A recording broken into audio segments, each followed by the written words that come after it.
Hello and welcome to Love Thy Lawyer, where we talk to real lawyers about their lives in and out of the practice of law, how they got to be lawyers, and what their experience has been. I'm Louis Goodman, the host of the show, and yes, I'm a lawyer. Nobody's perfect. She is a zealous advocate for her clients. Her entire practice is devoted to criminal defense and criminal justice litigation. She has lived, studied, and worked on both coasts of the United States and abroad in Malta. She is an outstanding athlete, having played Division I sports, and I can attest from personal experience, she is an outstanding cyclist. Melissa Adams, welcome to Love Thy Lawyer. Good morning, Louis. Thank you for having me. I'm happy to have you. I see you in court all the time, and I see you on the occasional bike event, and so it's fun to be able to interview you. Where's your office located right now? My office is in Livermore, downtown Livermore. And what kind of practice do you have? We have a small practice. There's myself and Joseph Cox, who is my esteemed business partner, and Tim Rien, who I know that a lot of people know, and he's been around for a long, long time. And I sort of describe him right now as being 99% retired. And we do all criminal defense. How long have you been doing that? I've been practicing since 2005, so was that 16-ish years. Where are you from originally, Melissa? I'm originally from New York, about an hour north of New York City, which makes it sound a little bit fancy, but it's very, very suburban. What's the name of the town? The name of the town I grew up in is called Lake Peekskill, and it's kind of at the top of a mountain. It's interesting because it's really a summer town. That's what it was designed for originally, but we lived there year-round. Is that where you went to high school? I went to high school in a neighboring town because the town that I grew up in was actually so small that it didn't have its own high school. So I went to a high school called Walter Panis High School, which was about a 40-minute drive. How was that experience for you going to high school? You know, it was interesting. It was I would say a challenging time in my life, just sort of finding myself and, just the ups and downs of being a teenager and trying to figure out where you fit in the world. Did you figure out anything about where you do fit in? Not in my teens, I didn't. Not until my 20s, I would say, maybe even a little bit later. Yeah, high school was really interesting for me. I was kind of a punk rock and an athlete, which are two sort of an interesting intersection, very different crowds. So I actually ran with two very different crowds, but I somehow managed to run with both of them. So yeah, I wasn't very focused on school. I was very focused on going to concerts and playing sports. What bands did you like? Oh, my favorite bands then and now are pretty much the same. Rancid is an old punk rock band, ironically from here, generally from the Bay Area. They were my favorite then. They were my favorite now. And I'm actually going to see them for, I don't know, the many numberth time here in October. And what sports did you play? In high school, I played basketball, field hockey, and softball, but my focus was always softball. So you really were a three-sport person. I was. I didn't play basketball in the latter years of my high school career because while playing field hockey, which is a fall sport on the East Coast, I broke my thumb pretty badly and had to have surgery, and it was a long recovery. And so that took me out for a basketball season. And after that, I didn't play again. And yet you went on to play Division I softball in college. I did. Softball, I kind of viewed, I think, growing up as like my meal ticket. Thankfully I was talented enough, to go play in college. And yeah, I was able to recover from the thumb surgery and went and played in college. And I'll admit, it was not what I expected. I often would joke and say my summer softball travel team would have kicked my college team's ass. Really? My college team just wasn't that good. Where did you go to college? I went to St. Bonaventure University, which is in upstate New York. If you've ever played softball, which, maybe you haven't, upstate New York is not the place that you want to play softball because we would have games routinely snowed out, and there's nothing good about that. Well, what I don't know about playing softball, I could probably make up by knowing something about upstate New York since I went to the University of Rochester. Oh, yes, the snow belt and the cold. Yeah, I hate the cold, and I have no idea why I chose to go to school there. We'll join the club. Did you have some connection with the State University of New York at Geneseo? I did. Yeah. So I went to St. Bonaventure for 2 years and that's where I played softball. And I was burned out. And so I actually left there and I transferred to SUNY Geneseo. And that's ultimately where I graduated from. Did you play ball there too? I didn't. No, I retired. Yeah, I felt I was really past my prime. So you graduated then from Geneseo? I did. Not far from Rochester. Not far from Rochester. It was, the weather was absolutely no better. The academics were much better.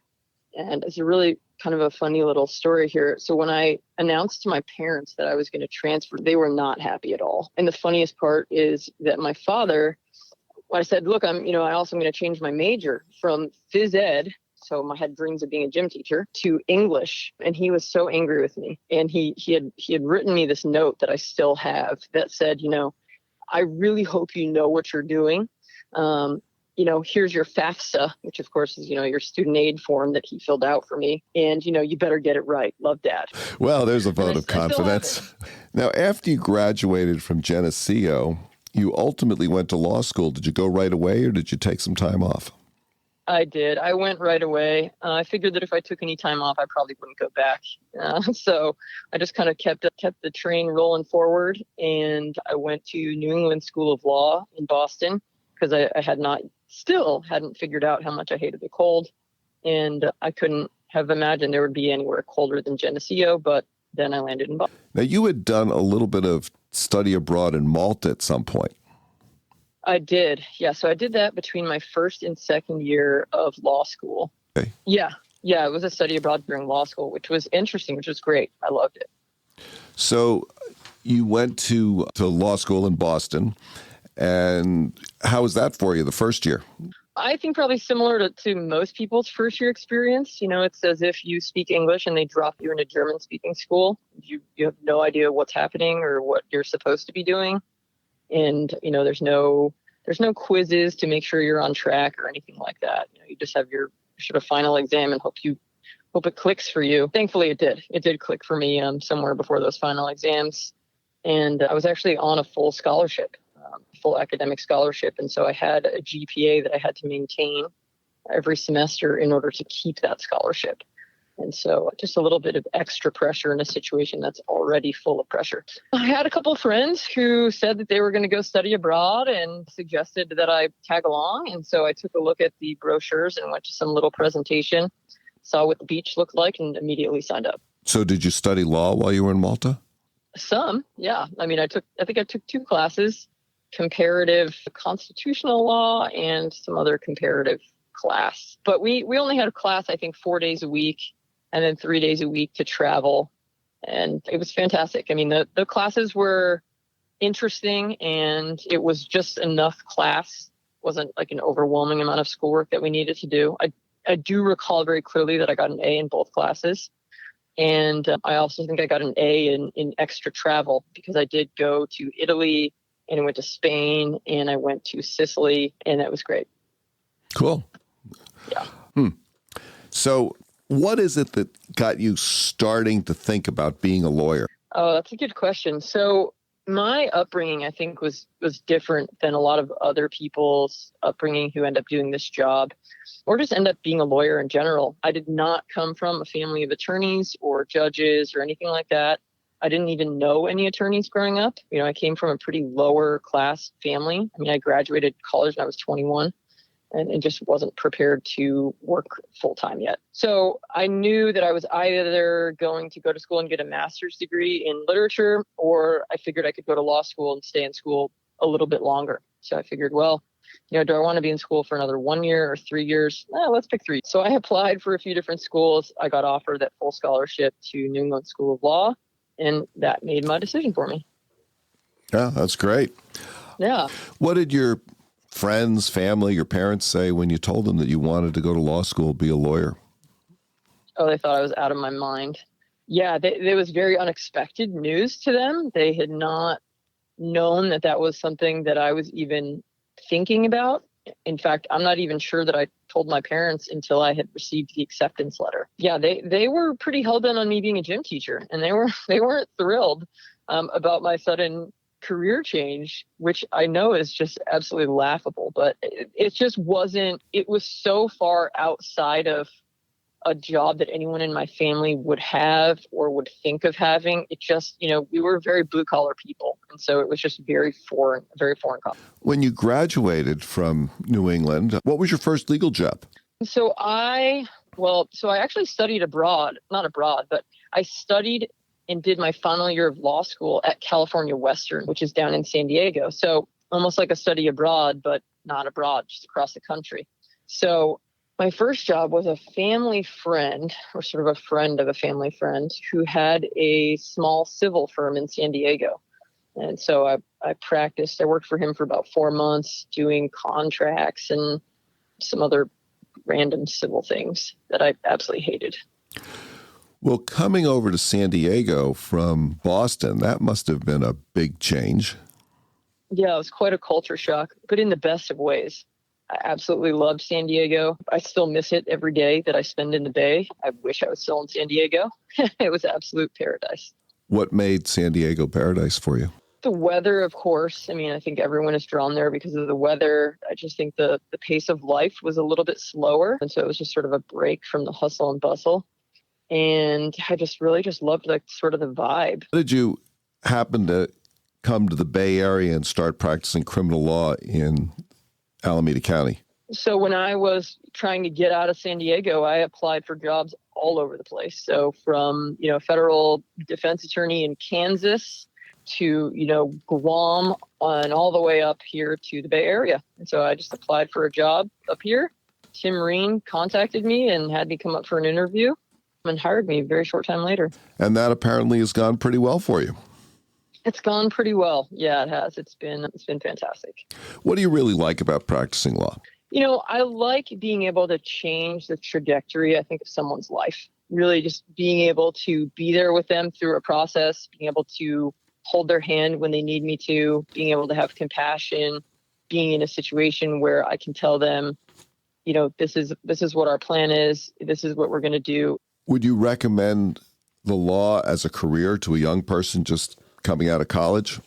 Oh, gosh, Louis, that's a tough question. My gut reaction to that is no. And really, it's not to do with the actual dealing with people or helping people. That's obviously the best part of the job that we do. I would say it's the work-life balance, which I think many times is non-existent, especially when you're younger in your practice. I've just sort of been on this tangent lately about this hustle culture that I think that we're in the midst of right now and how toxic it is.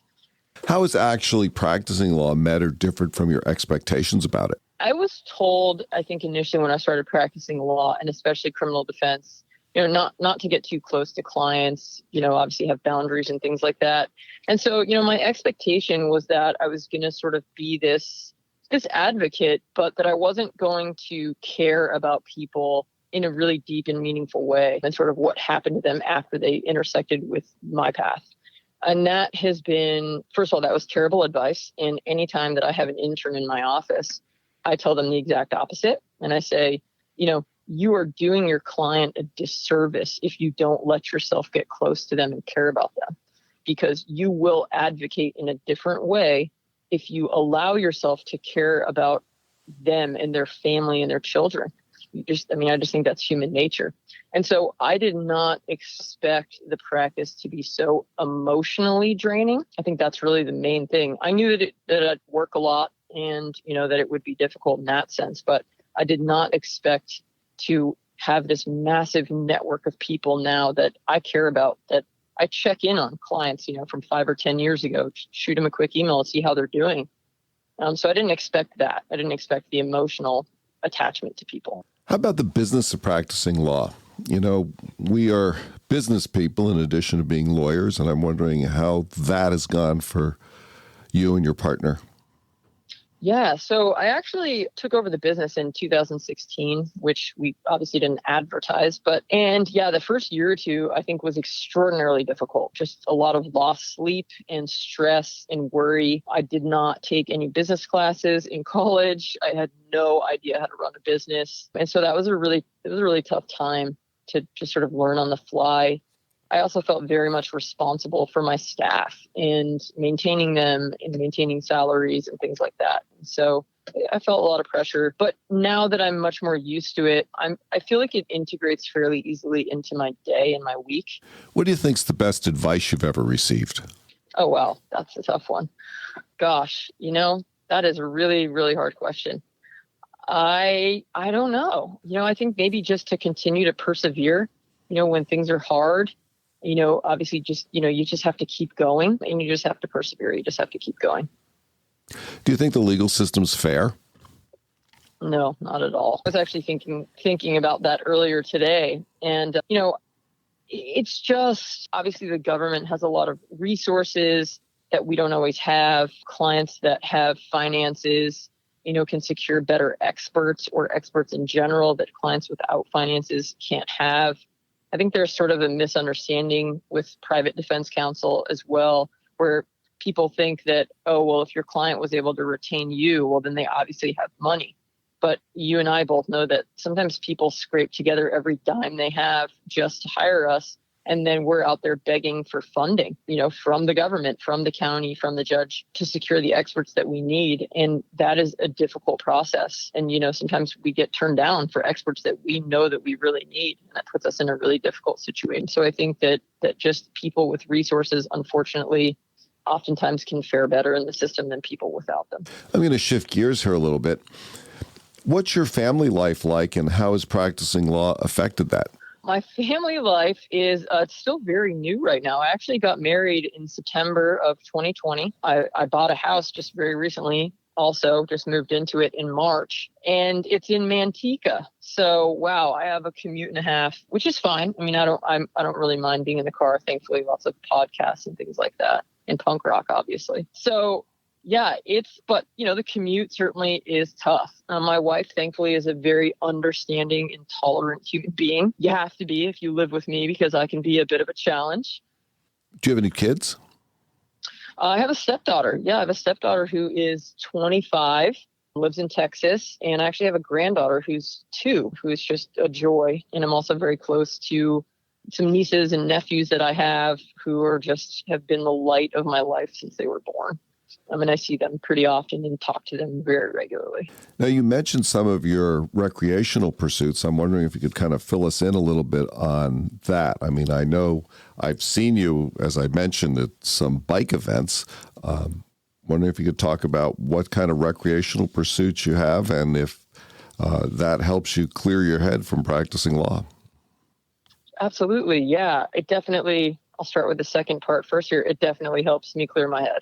I need stress relief regularly, and certainly training for triathlons gives me that, which is fantastic. I actually got hooked up with a triathlon club, which is called Tri-Valley Triathlon Club, or TVTC for short, a couple years ago. And so I've been training regularly with the club for a couple years, and it's so fantastic because it's this really wonderful team environment, a lot of support, new friends, and people that have the same interests. Have you ever had a job or an interest that you would pursue if you couldn't be a lawyer or if you were not a lawyer? What would you do? Oh gosh, I've thought about teaching. I would love to teach either in law school or an undergrad. And I think that's, something that could be in the future for me. Let's say you and your wife came into some real money, say $3 or $4 billion. What, if anything, would you do differently in your life? Gosh, I would certainly pay off mortgages, I think, for, all of our immediate family members.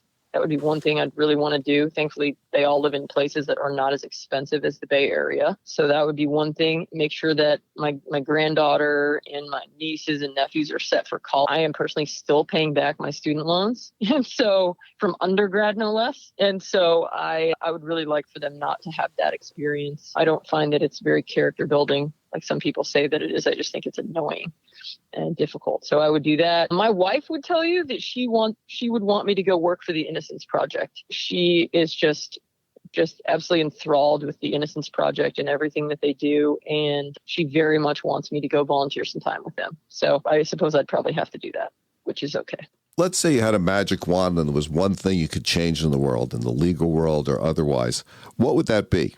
I think just the inequities of the world, and very much like financial inequities, sort of the differences between the haves and the have-nots is startling. And I see people all the time, not just clients of ours, but, I just drive to court in Oakland, and the number of people who are unhoused, I think that those are all things that I would love to address, either with, $3 or $4 billion lotto winnings or a magic wand or some combination thereof, because those are the things that I think really make me sad on an everyday basis. Melissa, anything else you want to talk about that we haven't covered?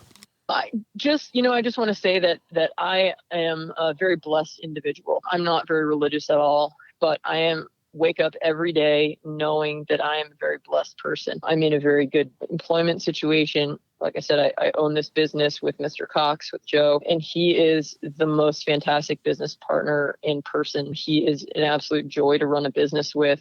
And I just feel so incredibly lucky to have found Tim and to then have found Joe and to be running this business with Joe and changing the world. I mean, we really are aware that we are changing the world every day in what we do. Melissa Adams, thank you so much for joining me today on the Love Thy Lawyer podcast. It's been a pleasure to talk to you. Louis, thank you so much for having me. Have a great afternoon. That's it for today's episode of Love Thy Lawyer. If you enjoyed listening, please share it with a friend and subscribe to the podcast. If you have comments or suggestions, send me an email. I promise I'll respond. Take a look at our website at lovethylawyer.com, where you can find all of our episodes, transcripts, photographs, and information. Thanks as always to my guests who share their wisdom, and to Joel Katz for music, Brian Matheson for technical support, and Tracy Harvey. I'm Louis Goodman.